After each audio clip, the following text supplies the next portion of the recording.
You need to hear this now. Not later tonight. Not when your calendar clears. Not when the noise settles. Now.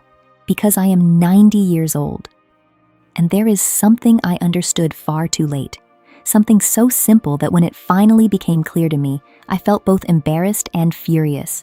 For most of my life, I was waiting for the right time, waiting for the pressure to ease, waiting for the responsibilities to thin out, waiting until I felt ready. The truth is uncomfortable. The right time never arrived. It never does. There is no quiet ceremony where life taps you on the shoulder and says, "Now everything is aligned. You may begin." That moment is a myth we create to justify hesitation. And hesitation, when repeated long enough, becomes a lifestyle. I spent 29 years managing the same grocery store in a small Michigan town. Same doors, same fluorescent lights humming above the aisles, same crack in the parking lot asphalt that nobody ever repaired. I started stacking canned goods in the early 70s. By the end of that decade, I was running the entire operation. I was competent, reliable, needed. I knew which customers were struggling without them saying a word. I knew who preferred quiet kindness instead of attention. I knew when the dairy shipment would arrive late before the truck even pulled into view.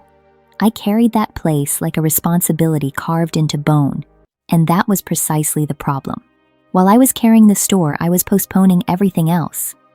My daughter once asked me, every summer without fail, if we could take a trip together. Nothing extravagant, just a few days somewhere simple. I always said, next summer. There was always a reason. Staffing issues, budgets, inventory, forecasts. Eventually, she stopped asking. That is what people do when you keep telling them, not yet. They learn. They adjust to your absence. They stop reaching. Years later, I saw photographs of her taking her own children on the kind of trip she once wanted with me. The world had moved on without waiting for my availability, and it will move on without yours. This is the part young people misunderstand. Waiting rarely feels irresponsible. It feels mature. It feels disciplined. It feels like you are choosing duty over indulgence. When I missed my son's baseball games because shipments needed checking, I believed I was making the adult choice. When I worked through birthdays, through minor illnesses, through exhaustion, I told myself I was being strong. But strength without awareness becomes avoidance. I was not choosing sacrifice consciously. I was defaulting to the familiar. Work was predictable. Desire was uncertain. Uncertainty frightened me more than exhaustion.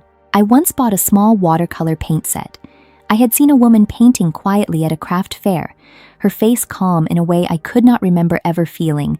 I wanted that stillness, that inwardness. So I bought the paints. I placed them on a shelf. They stayed there for 22 years. When I finally opened them after retiring, the colors had hardened into useless fragments. That dried paint was not just neglect, it was evidence. Evidence that I had postponed something harmless, something small, something that would have required only 30 minutes on a Sunday afternoon. Because I told myself life needed to calm down first. Life does not calm down. You simply grow older. Your energy shifts, your body shifts, your margins shrink. One day, you realize the steadiness you were waiting for is gone from your own hands. I watched this happen not only to myself, but to my husband. He was never dramatically ill. There was no singular crisis, just a gradual narrowing. Diabetes slowly took his strength, then his sight, then his ability to walk far without resting. And I kept thinking, when he feels better, we'll travel. When he stabilizes, we'll go see the canyon. When things improve, we'll finally take that week away. Things did not improve. They deteriorated quietly. The last trip we took together was to a hospital room. If you are counting on a future version of someone to be healthier, stronger, more available, you are negotiating with uncertainty, and uncertainty does not sign contracts. The chair across from you can become empty without announcement. You imagine you will feel prepared when time begins to run short. You will not. It happens gradually, then suddenly. The calendar pages turn with or without your consent. If you are 25 or 30, you may believe this message does not apply to you yet. Time looks endless at that age. It stretches like an open field. You assume you can wander later. I thought that too. At 35, I believed I had decades. At 50, I believed I still had margin. At 65, I felt the first quiet panic. At 75, I stopped talking about it. Regret is rarely loud. It is a quiet pressure in the chest. There are a few truths I wish someone had spoken to me without softening them. First, your job can replace you faster than you imagine. After nearly 3 decades of loyalty, I was replaced in 2 weeks. 2 weeks. The shelves remained stocked. The doors opened at the same hour. The town continued buying bread and milk. No collapse occurred. If an institution can replace you in 14 days, it does not deserve decades of your deferred living. Second, the people who love you will eventually stop requesting your presence. Not because they stop caring, but because repeated postponement feels indistinguishable from rejection. Not yet begins to sound like no, and people protect themselves. Third, rest is not a luxury you earn at the end of endurance. It is maintenance. When I finally took a real vacation in my 60s, I did not know how to be still. Silence felt uncomfortable. Leisure felt suspicious. I had trained myself to equate worth with motion. Stillness felt like failure. That is a dangerous equation. And here is the most difficult truth. You are allowed to want things that are not strategic, not profitable, not impressive, not productive. You are allowed to want something quiet, something personal, something that makes no sense in a spreadsheet. There are desires that speak in whispers. If ignored long enough, they do not disappear. They harden, and later in life, they echo. I began painting at 85. My hands tremble. My lines are uneven. My barns tilt slightly to one side. But each morning I sit with coffee and paper and color, and I feel the calm I once admired in someone else's face decades earlier. It did not need to take 43 years. That is the part that still unsettles me. I could have started badly, imperfectly, briefly. I could have painted for 20 minutes between responsibilities. I could have been foolish and alive instead of competent and restrained. You likely have your own version of that watercolor set. A skill you want to try? A conversation you keep postponing? A boundary you know you should set? A direction you are quietly curious about? You keep telling yourself you will begin when things stabilize. Stability is not a destination.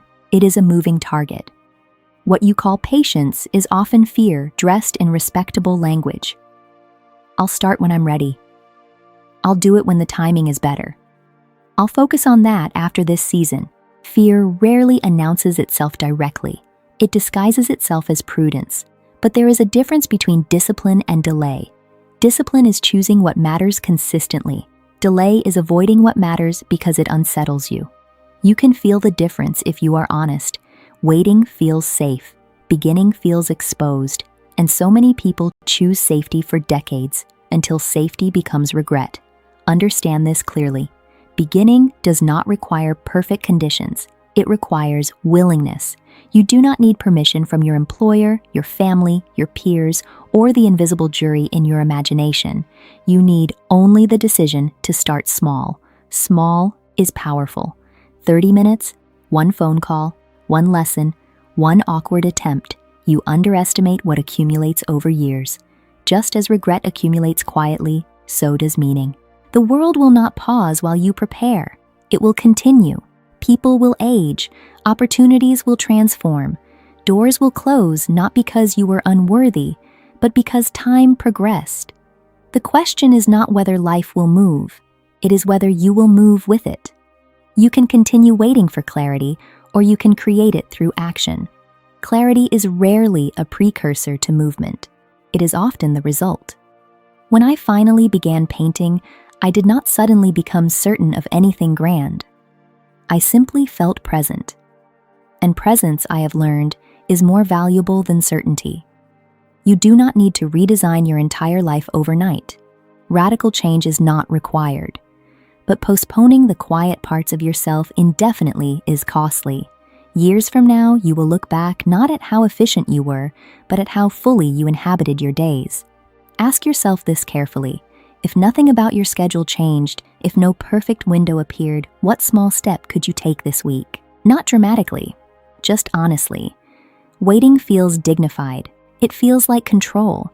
But often it is fear of inadequacy, fear that you will not be good enough, fear that the desire itself is trivial, fear that you will discover you are ordinary. You are ordinary. That is not an insult. It is freedom. Ordinary people who begin imperfectly experience more life than extraordinary people who wait indefinitely. I am 90. I have lived through wars, economic downturns, family struggles, illnesses, celebrations, and quiet afternoons. I have known love. I have known fatigue. I have known pride. And the lesson that remains is simple. The future you are negotiating with does not exist.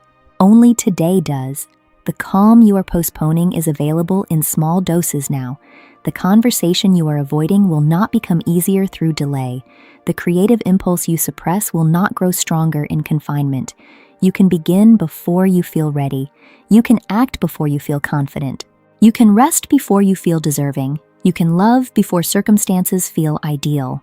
If I could speak to my younger self, I would not tell her to abandon responsibility.